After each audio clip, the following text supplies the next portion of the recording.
ఈ ఇండి కూటమికి అప్పుడే బీటలు వారుతున్నాయి. సమావేశానికి ఉద్ధవ్ గైర్హాజరు, కాంగ్రెస్పై గుర్రుగా ఉన్నారని సమాచారం. ఇండి కూటమికి ఎక్కడ 12న బాబు ప్రమాణ స్వీకారము. ఇండి కూటమి నుంచి 2వ పేజీలో ఉందన్నారు. ఇక్కడ ఉంది అది.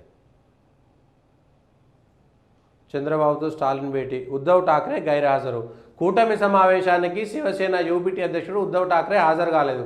ఆ పార్టీ ముఖ్య నేతలు సంజయ్ రౌత్, అనిల్ దేశాయ్ హాజరయ్యారు.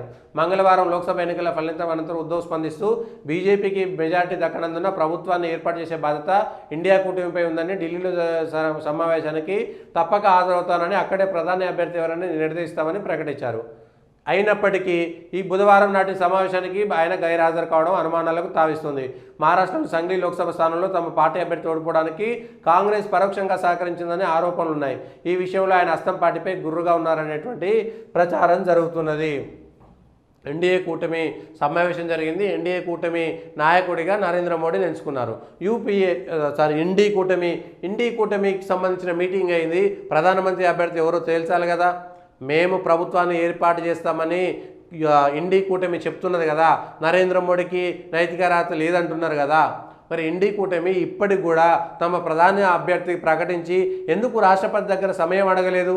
ఇగో మా ప్రధాన అభ్యర్థి ఇతను, మేము రాష్ట్రపతి దగ్గరికి పోతాం, మమ్మల్ని కూడా ఆహ్వానించండి ప్రభుత్వ ఏర్పాటుకు అనేటువంటి విషయంలో ఇప్పటిదాకా ఎందుకు చర్యలు తీసుకోలేదు? ఎందుకు ప్రకటించలేదు?